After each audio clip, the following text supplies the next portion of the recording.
Rembyang melu Pandhawa. Kuwi nek ditampa serik. Nek ditampa ora serik ya bisa.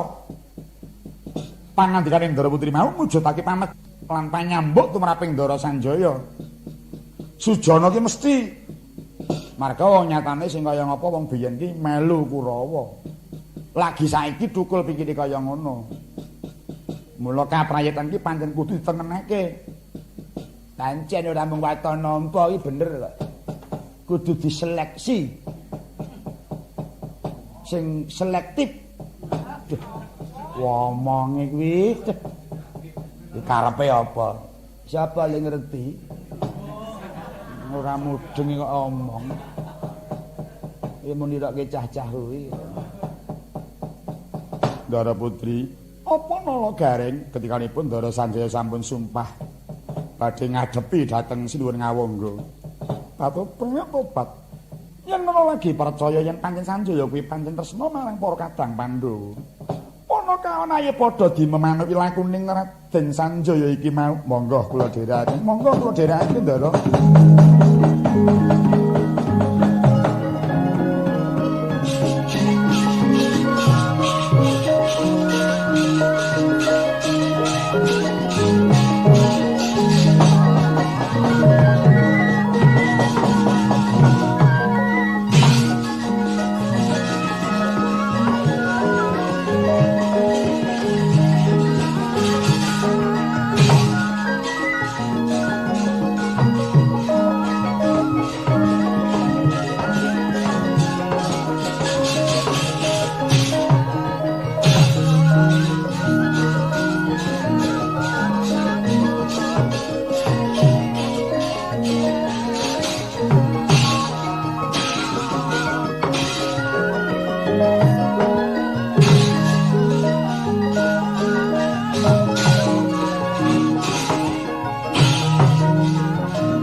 Sampo sami wong ngedali loro katet piloting gondo sayangkung bangun cang niti benjang sangat ini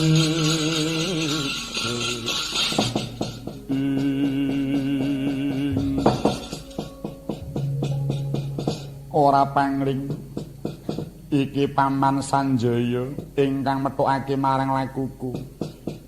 Ya kapara nyata Warasasena lan Warasa Kusuma. Aku keng Paman Sanjaya. Paman krana apa dene paman mongko saka ngertiku Paman Sanjaya ingkang uga dadi warganing Kurawa nguyung-nguyung marang Kangjeng Rama kang madheg dadi Senopati. Ulhanana Warasasena Warasa Kusuma. Wiwit iki aku wis ora kumpul marang para Kurawa. Lan aku ora sudi bakal nguyung-nguyung marang Kang Rama kang magot Senopati. Sing kaya ngapa aku mantep melu Pandhawa tinimbang marang Kurawa. Lho.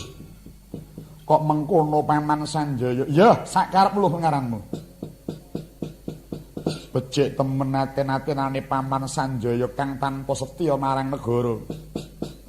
Orang rumangsan lamun to uripe kekucah bondo negara Ngastina. Aja ndadak waton ngucap. Wis dadi prastianing Sanjaya. Aku kepengin bakal metukake marang wong tuamu. Kakang Basukarna ora bakal kelakon ketemu kelawan Punden Pandhawa lamun durung bisa nglangkahi kunarapaning Sanjaya. gonjang kanjeng langit kelap-kelap kakton berkincang ingkang mawe tandring sabarang katul walah dalah bagus rupamu ning kethah bebudenmu Sanjaya gampang temen kowe malik tinggal melu kelawan Pandhawa yen mangkono oleh mono Praja Ngastina iku kalebu dadi mata pitaning para Pandhawa. Aku gething wong kang diwatak kaya mangkono. Dudu sapa-sapa sing bakal nandingi marang kowe. Ora usah dadak ngrayang koncaning Gustiku ayo Patih Hadimenggala ayono. Aja dadak wingi mari Gustiku ayo. Patih tanding padha patih Jaya Semedi ayono metu njaba marganing patimu legandang dening aku kowe.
saking kutha sang Kurukuwa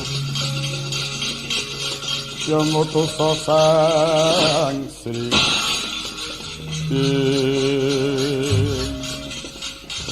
mung semono kadhik gayanmu kowe Patih Jaya Semedi. Anggepmu apa kowe wani tanding lawan Patih Ngawangga? Ketaman curigaku mangsa kowe njaluk banyu. Banget panarimaku. Pancen iki kang tak ajab hati menggo. Aku jiwaning perjurit. Iku aja nista ning aku kudu mati utama. banget penuwunku kowe nguntapake marang patiku. Aja ndadak nreweteh tembungmu. Lawang neraka dibuka kanggo ngadang tekaning sukmamu. Iya. Hadi Menggala. Tak kira roh suciku bisa uwal saka kewadaganku. Ning aku aja ijen. Aku njaluk bareng karo kowe Hadi Menggala.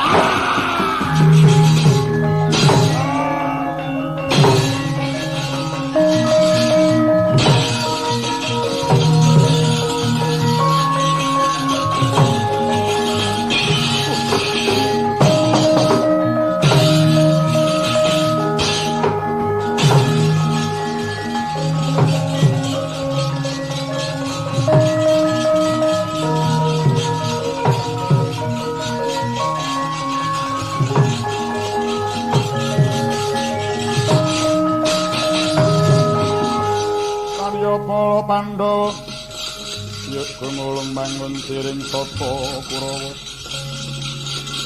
kambah kongke Surakapiti Paman Sanjaya ku belakno sedaning Patih Hadi Menggala. Paman Sanjaya ayo aku ayonana Warasa Kusuma kowe iki bocah kang isih lembut isih tangi gegayuhanmu kowe aja tanding karo aku. Wong tuamu kang tak jaluk tanding marang aku. Marga nganti kowe cilik lara gedhe mati, aku ingkang melu mesake marang kahananmu. Aja ndadak Kakang Rembug kelakon sirna dening tanganku Paman Sanjaya.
Perwira ayo malesa Paman Sanjaya. Oh nggih Warasa Kusuma. Kowe mung rubuh-rubuh pisang kang tanpa tok pikir luwih dhisik. Atas ora trima sedane Paman Patih Hadi Menggala. Dheweke ora mati nesta mati utama sebab gugur mbela marang Gustine. Aja ndadak Kakang Rembug. Upama aku mati-matiku ya Perwira, ning aku ngeman marang kowe. Aja ndadak ngeman karo aku. Ayo nyata wani. Tandingana Warasa Kusuma. Ora, ya wis sak karepmu. Aku mung momong karo kowe kok nggih. Yen karo wong tuamu aku wani ngedon iki kaya karo bocah menang ora kondang kalah ngisini-sini. Turta kowe bakal nyambung sesaring uripe wong tuamu. Aja ndadak Kakang bebangal. Apa kang katon? Aku mung ngelike kowe lho nggih. Kok ngono curiga bareng ki arep apa? Mara tampanana. Kerisku iki ayo. Tampanana sak karepmu. Waton ora nganti dhuwur tenggak ije tak apura. Apa tok kira aku wedi karo Paman. Lho alah dalah bocah iki.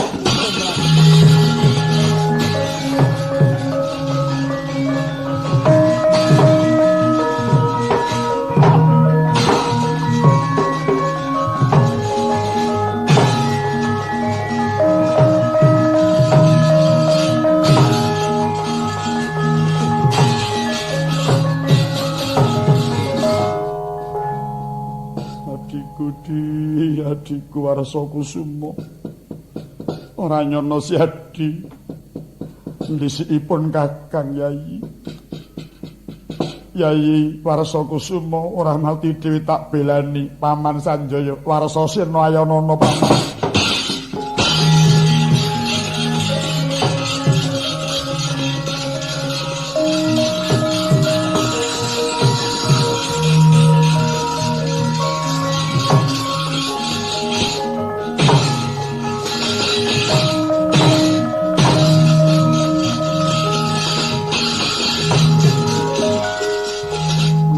kang ora tata patrapmu kowe tega marang bocah paman Sanjaya.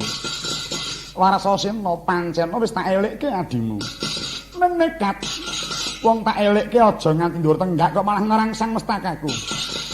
Wong perang golek menang aja ndadak kakan rembug ayo Warasasena belakno kelawan adikku. Ora kowe jek tak eman. Aku melu gelo sebab adimu mati aja ndadak kakan rembug paman. Aku wis ora bakal kok eman iki sing tok jaluk. Oh Warasasena, tangih lamun kowe menang karo aku ora kok jeneng aku umuk ki ora. Aja ndadak kakan bebangal apa kang katon. Wah, dalah kok malah ngunus jemparing. Kelakon tatas gulumu paman Sanjaya.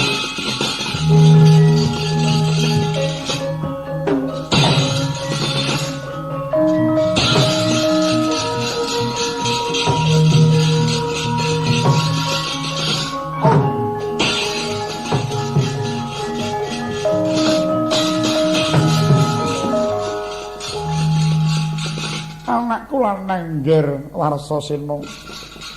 Yen pancen kang pamane sing iman karo kowe ya nggir.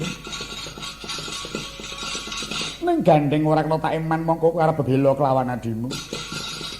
Tak belakake ning kowe ora tak pateni nggir.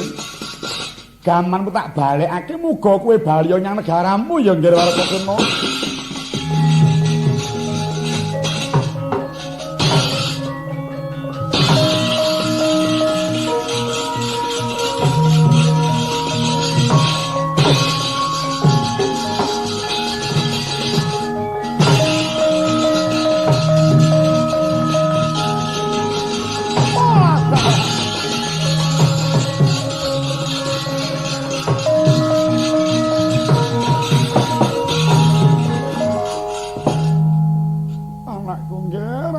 Warasasena kliru nggon ngelesake jemparing sing tak angkah dadamu kena ngopo kok kena janggamu.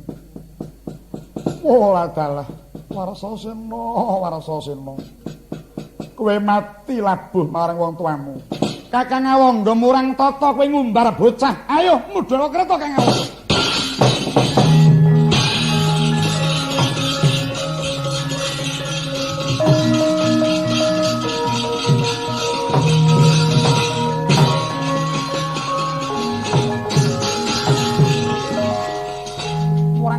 Angga bocah urung umur diumbar ning palagan. Wong kok malah metengkreng ana dhuwur kereta. Tak lepasi mudhara kereta Kang Awangga.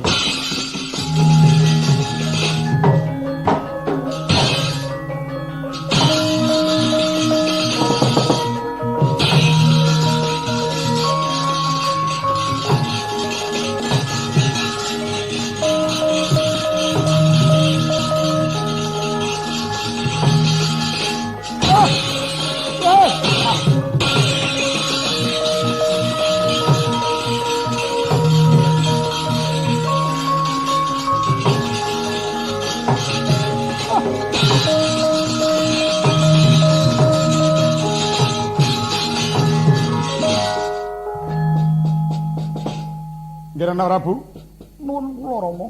Wah, kemelap pikirku nggih. Ora ngerti sangkan paraning bilai. Pengerasaku durung ana barisan Pandhawa ingkang maju. Kana laraping jemparing tumama marang pangkonmu. Nuwun inggih Rama. Ngantos kontra saking baing kreta Kang Putra. Sing lepasi sapa? Kula piyambak boten ngertos. Wae wajib tok tinju. Inggih Rama, badhe kula tingali sineng memasang pusaka menika Kanjeng Rama.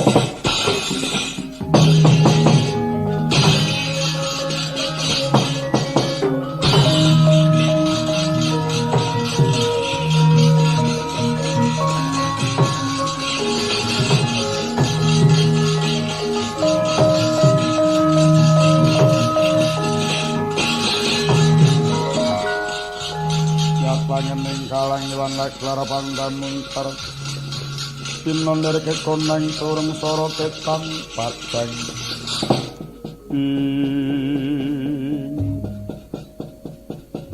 iki rak Sanjaya to iki? Iya, aku Sanjaya Kakang Karma. Lho. Ana apa kok semune duwe rasa kurang prayoga marang aku? ora tedeng aling-aling. Urhanana Kakang Ngawangga. Wiwit iki aku wis emoh melu marang para Kurawa. Lan aku ora sudi ora surtah nderek marang Kakang Ngawangga. Lho. Wah, ngono to dadi saiki si Adi melu kelawan Pandhawa. Iya. Oh, bagus. Yen ngono kalingane sing nglepaske pusaka mau kowe. Pancen aku Kakang Ngawangga. Oh, iya. Yen arep ngatonke kewanen ki aja tarung gigi ning tarunga dada. Wong sumbar wae durung kok weluh wan ngepaske gaman. Sing ora tata ki kowe Kakang Ngawangga. Bocah urung umur tok umbarno palagan. Nganti dadilan laliku. Lho, karepmu priye? Cetha yen ora mikir marang anak kowe Kakang Ngawangga. Lho piye to? Wah, dalah wis tanpa ngrungokke marang pawarta. Anakmu Warsa Sena, Warsa Kusuma mati salah dalah kurang ajar.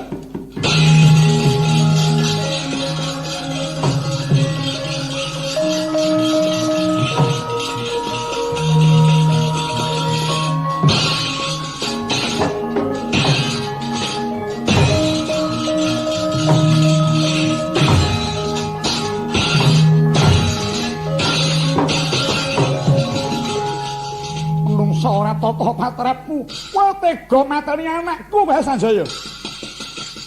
Pancen tak akoni marga anakmu tak pendak ora gelem. Wah dalah Sanjaya. Aja kowe mung anake sing tok pateni ayo wong tuane ayo no pancen arep tanding karo kowe Kakang Ngawangga tandingmu karo Sanjaya Pak.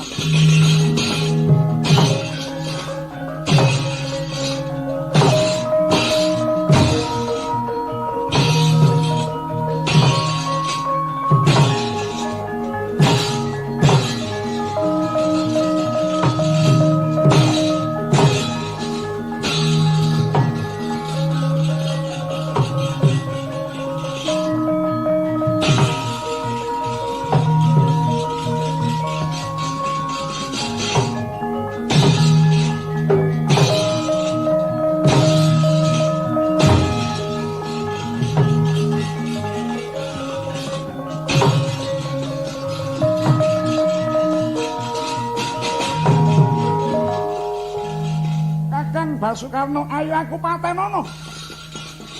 Yen aku mati bisa nebus marang patining anakmu Kakang Ngawangga. Kasembatan pangajapmu tampano jemparing kuwi Kakang Ngawangga.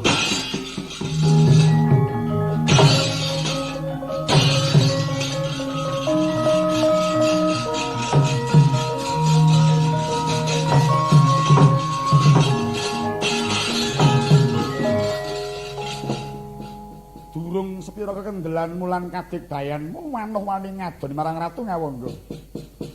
Oh anakku ngger Warsa Sena Warsa Kusuma kuwe gugur dadi kusumaning bangsa. Tak goleke bela Sanjaya pedhot gulumu diring aku kowe.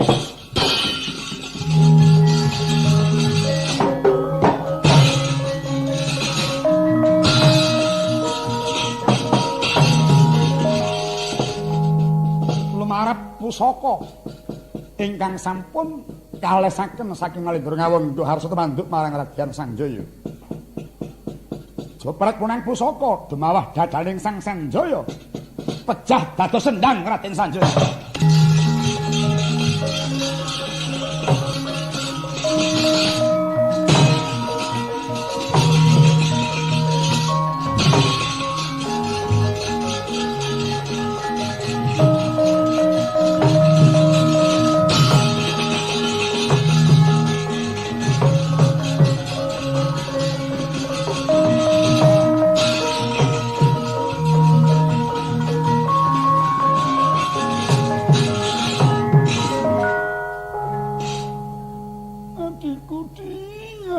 Sanjaya ora nyono si Adi wis ngatonake dharma bektimu marang para kadang Pandhawa Yai.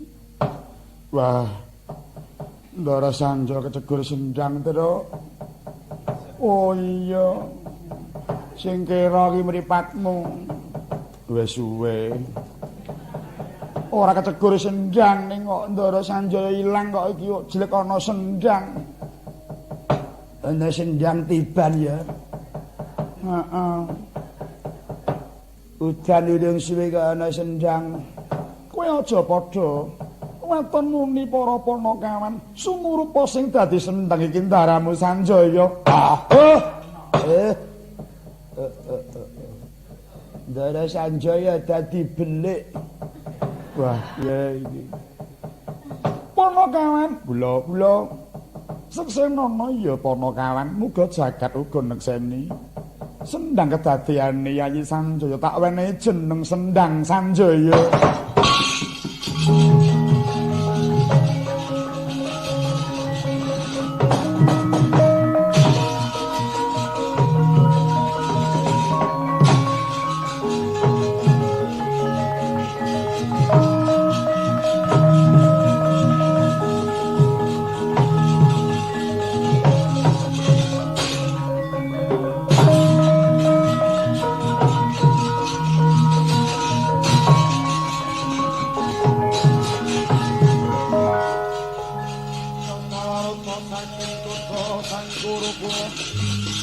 Yang utusa Sang Sri Bisma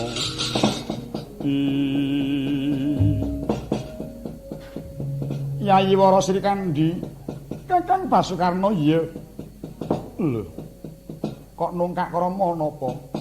Atas ora trima marang sedane adiku Sanjaya. Kakang monggo kowe dak siya marang Yayi Sanjaya, kena napa tok dadekke sendang? Mara saiki pikiran kaya ngapa larane aku dadi wong tuwa.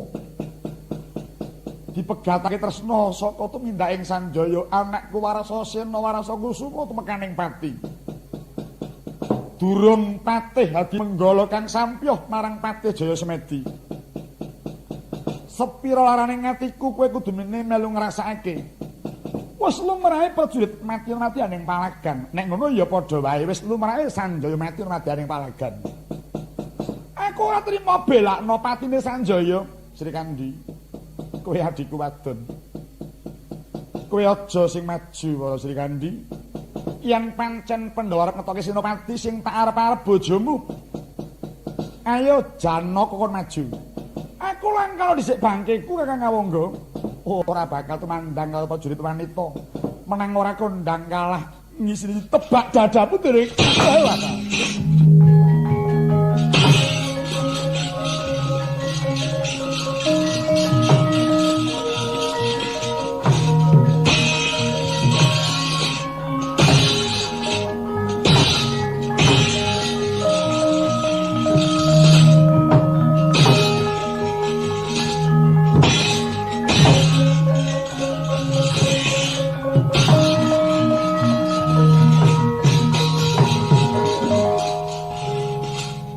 Jara kaya manuk branjangan ora kok jeneng aku ngepal. Kowe ora bakal menang karo aku Sri Kandi. Mundur. Ora tak aku mundur. Aku gelem mundur wis gemlundung mestakaku Kakang Basukarna. Iya, sak karepmu. Mung aku momong kelawan Wara Sri Kandi.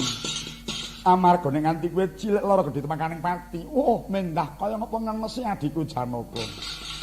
Kula becik kowe mundur. Lepasi jemparing brodoli ususmu Kakang Awangga.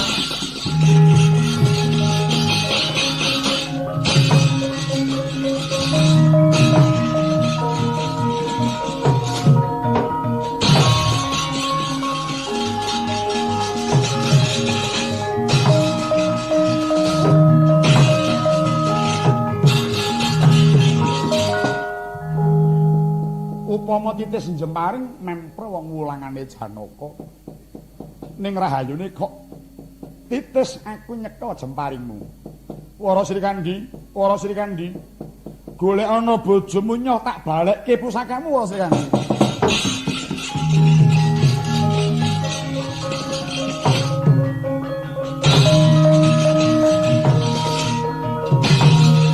Bojomu nyoh tak balekke pusakamu Wara Sri Kandi.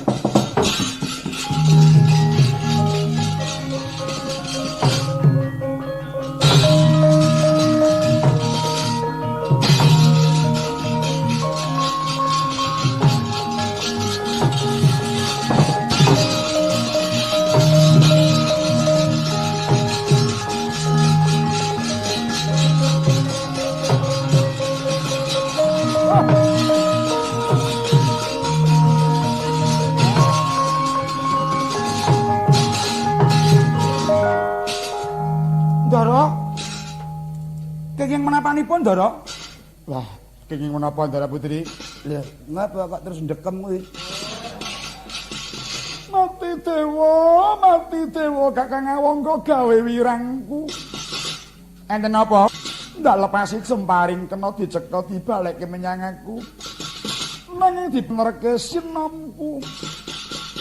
Petro sinamku ilang Petro. Wah. Waduh. Lah kok bodho sak kepel ngono. Waduh. Sinome ilang sak tekem. Lah kepiye to? Lah kok sinome kok ora iso?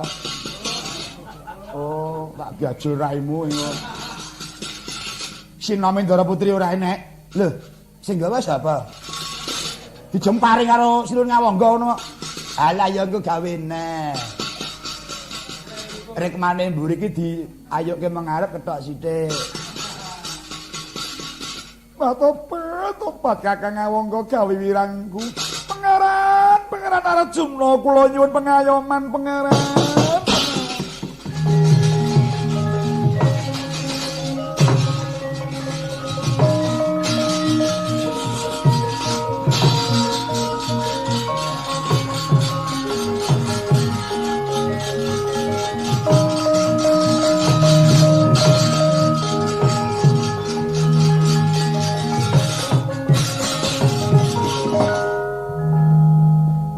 Basukarno, kaya ngapa gempaling atimu sabab kelangan yoga? Ora beda pun bapa.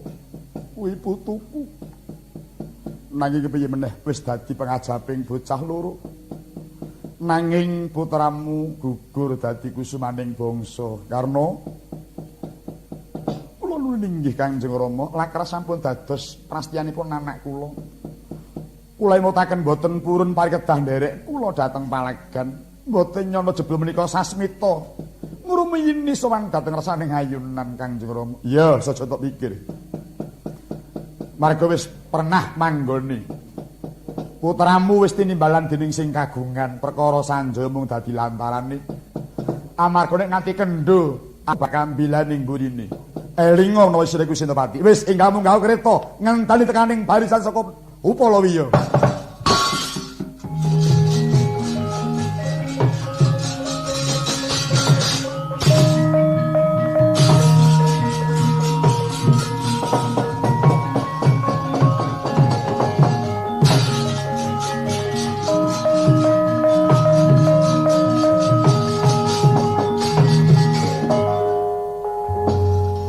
Mehrahina semu pangiwang aruna kadinetraning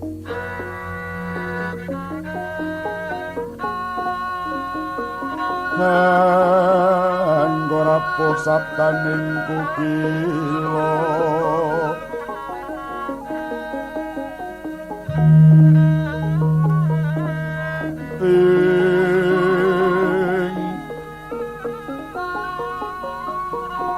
Kanikara saketer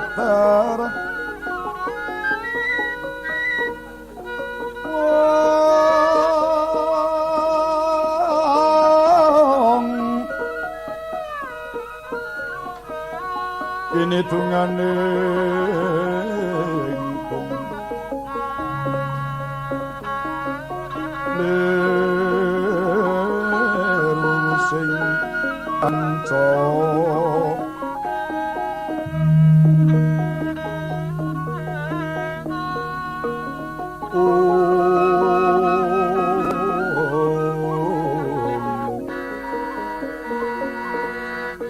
papetoke ngayam wono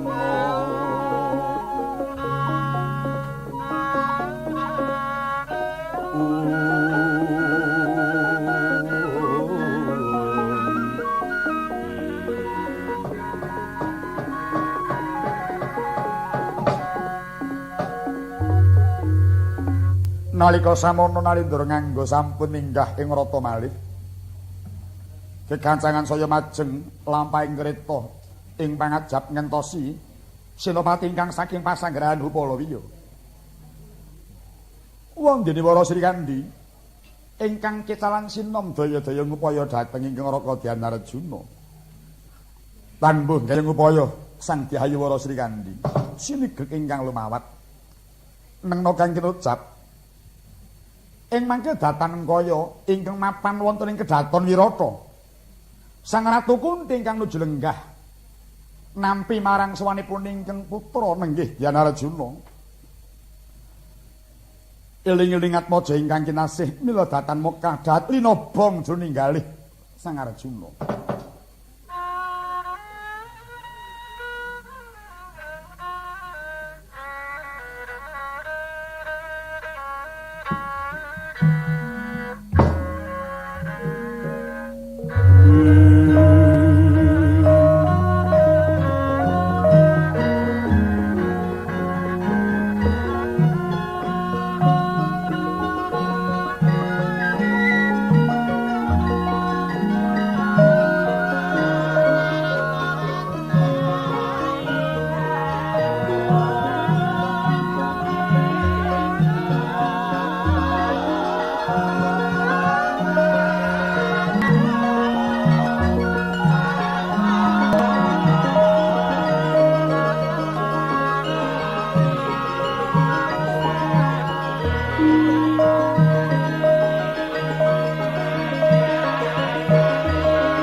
Kiblat kulon katon mendung hangendanu hangalingi prabaning Basanta sinela sunaring kilat kati sesautan yayah hilating Hyang Rudropati kang arsa andilat telenging bu tanana peksi kami berlabet mulat petenging jagat tinampek ing Himanda temah ngrahita yen to bakal jawah Drespor kelawan lesus sesawangan mung katingal cemeng hanggam mengergemeng sinawung jenggeleking gunung kendheng tetukulan nang layung labetnya perbawan dening spining swasana sisih wetan pernaing samudra pinatesan gisik tinebing jurang kang sarta sila karang katingal kurang pramana labet wis ndungkap surup surya amung swaning ombak ingkang katempuh maruta kapiyarsa byur-hambyuran sumalegur hambentur watu karang wasana ngrangsang pesisir balabar ing pasir kang gumelar pinggiring kali kenong ana kedaton kang winangun endah sarawibawira dasar sentosa anenggih menika ta wujuding kadaton Wirata mapan madyaning sasana ingkang iring ler wetan yekti iku dadya palengganing Sang Dyah Dewi Utari nalika nedheng Gerbini tata kinengga kelawan Sang Ratu Kunti Talibrata ingkang nat kala semanten datang keparang tejak marang pasanggrahan Upalawiya.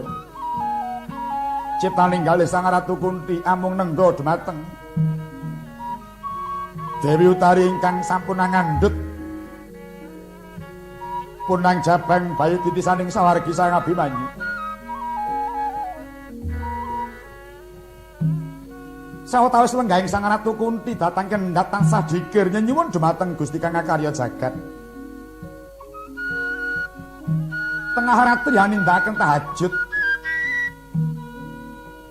ing cipta mung nyuwun mugi Gusti Hangayamana dhumateng putra para Pandhawa ingkang nembe ngayahi Baratayuda Jaya Binangun.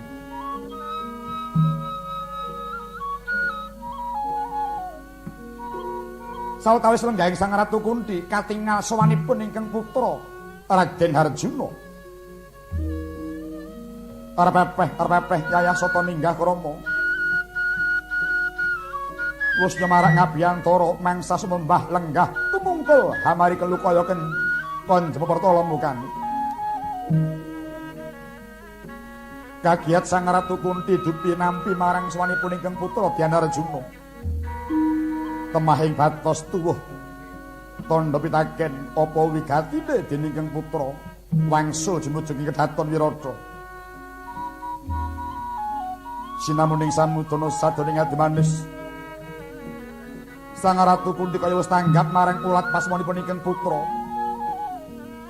Kaya enggal pinijiya marang Ibu Sang Ratu Kunti teka mangkono wijining sabda ingkang dering kawiyosing lisan.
Jahning yahning talaga kadi langit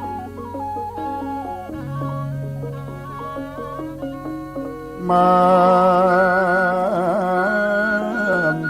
tangpas lan upamanika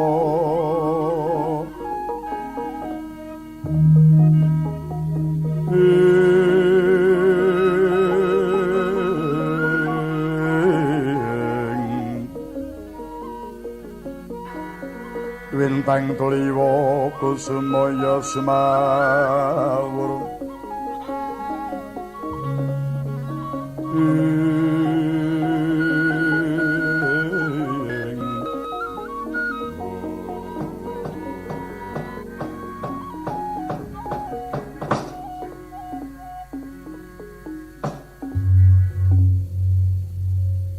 Iki ndak sawang anakku lanang Janaka ingkang sowan marang Kadaton Wirata.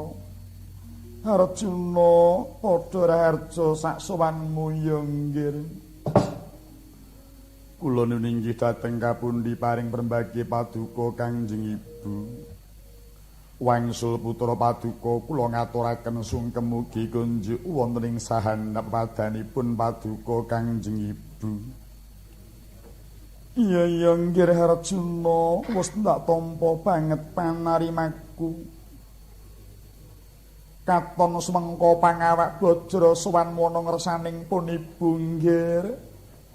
Upala wiyana pawarta ponggir bagus. Pangestunipun Kangjeng Ibu. Upala wiya wekdal mangke taksih tinenggan wetah para putra paduka Pandhawa. Syukur sekedhi jimurung. Ora pegat anggon nyuwun marang Gusti kang karya jagat. Muga tansah ngayomana marang anak-anakku kang lagi ngayahi wajib kula ninggih. Ya mung tak sawang kok wangune rada bias polatanmu. Apa kowe lagi ke taman Rudatos nggih? Kanjeng Ibu.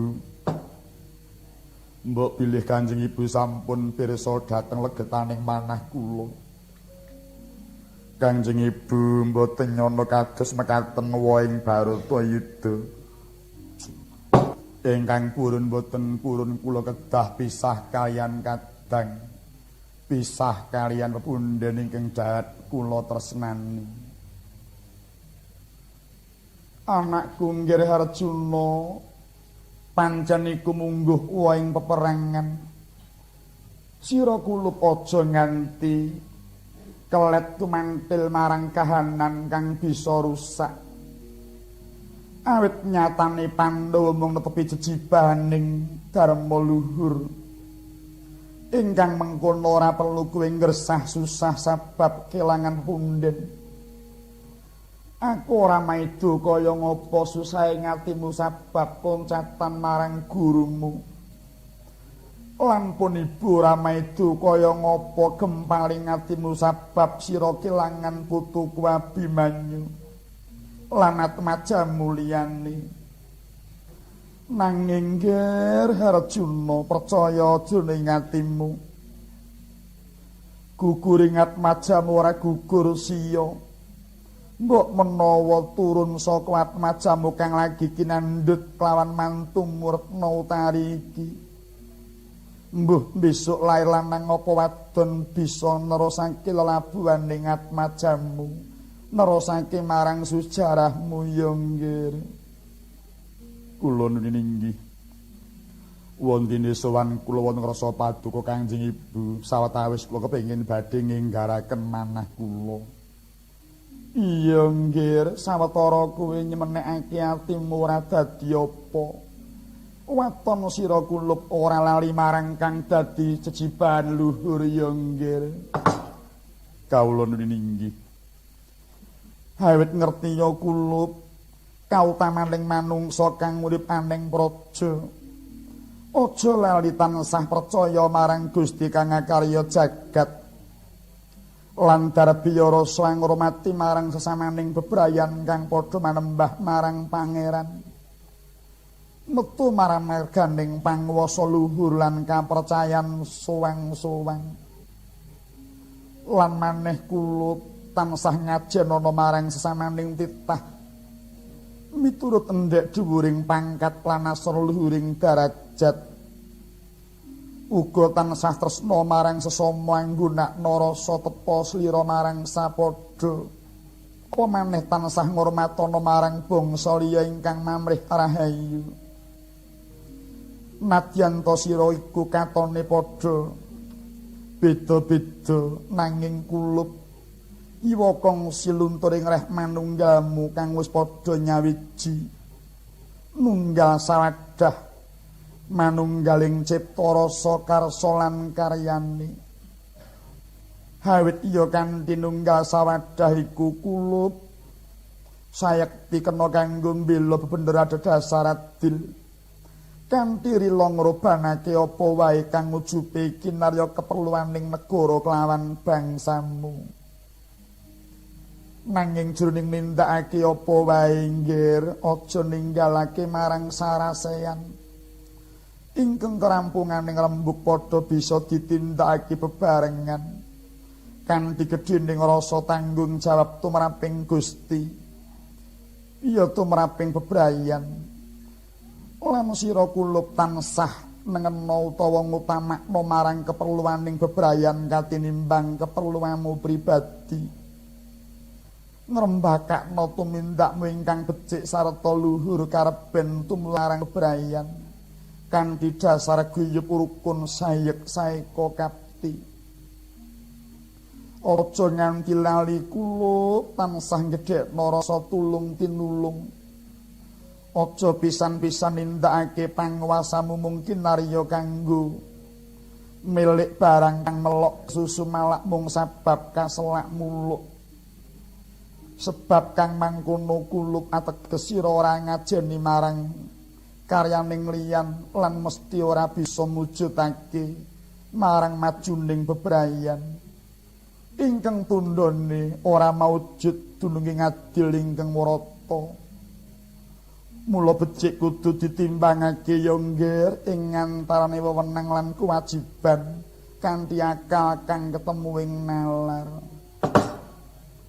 kawula nyuninggih kaluhuran dawuh paduka Kangjeng Ibu kulup Harjuna kaya mung iku ingkang tak dawuhake marang sira kulup pitungkasing pun ibu ingkang wekasan kena kanggo paugeranmu ya nggir sira jiwaning Pandhawa aja nganti ninggal marang panca bakti kang wajib tinindakake marang jiwaning Pandhawa sabab ngertenana warganing Pandhawa iku mujudake titah kang percaya lan bekti marang Gusti kang ngakarya jagat lan warganing Pandhawa tansah gedhekake lelabuhan lan nindakake ingkang wigatine kanggo mujudake idam-idamaning kamardikan tansah mbela lan ngamalake marang dasar luhur limang prakara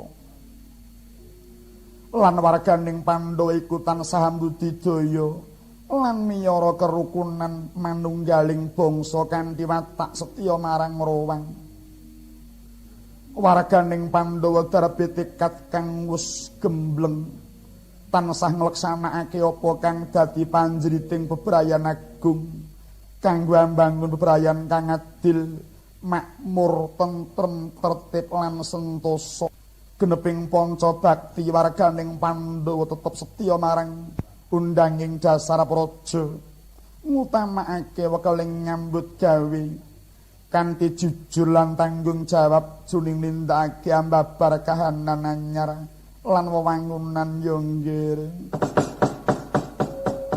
punika njang Kanjeng langit kelap-kelap katon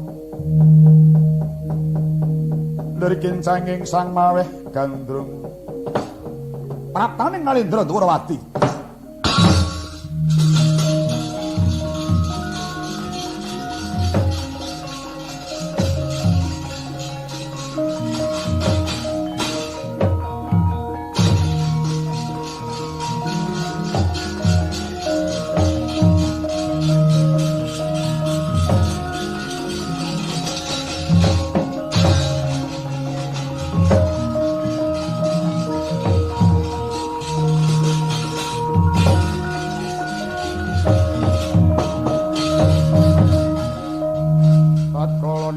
Kresna tan kula sanyakring Reksiwara Jasna Wisuta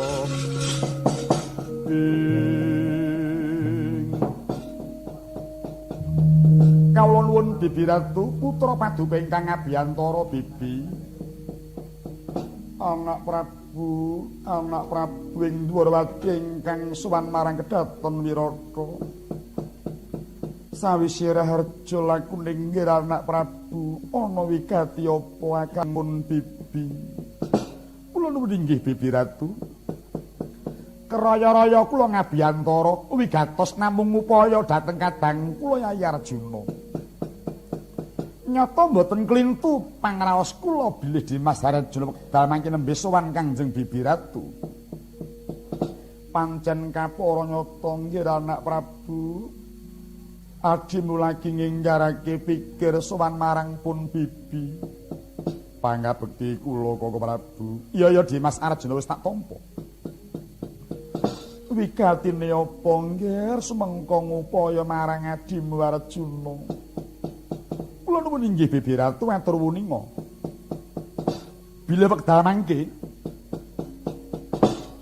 saking Bulu Pitu sampun ngedali Senopati wondene ingkang mangka Senopati kadang kula piyambak Yayi Prabu Basukarna Bibi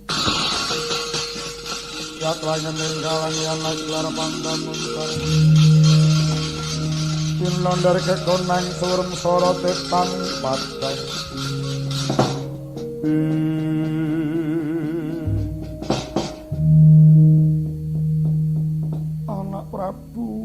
anak Prabu ora nyono menawa Basukarna sida ngadoni pupuh wis tetela yen adimu ngawangga tanpa melu apa kang dadi tutur kowe nguni inggih karana Yayi ngawangga ingkang sampun netepi ngantepi dhateng jiwaning kasatriyanipun ing mangka ingkang dipun ajeng-ajeng namung Yayi Janaka Yayi ngawangga mboten kelampan magot pupuh menawi dereng nguningani dhateng kadang kula Yayi Janaka ingkang menika Bibi nyuwun pangapunten Yayi Janaka kula suwun ngampil badhe kula kanthi magot ing palagan ngadoni pupuh tetandhingan kaliyan Yayi ngawangga nggih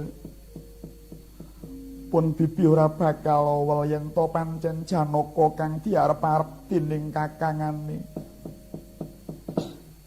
Janaka kula Ibu maju mrene ya nggih nuwun inggih nyata laruta saking godha sanggara kula yang utus sang Sri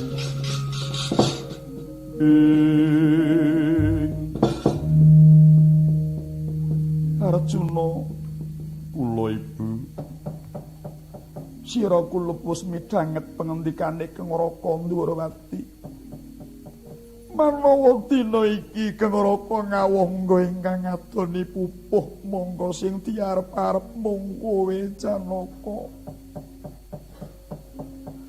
Arjuna kowe tak gudang-gudang dadi satriya utama aja cingeng atimu ya nggih turutana karepe Kang Raka ngawangga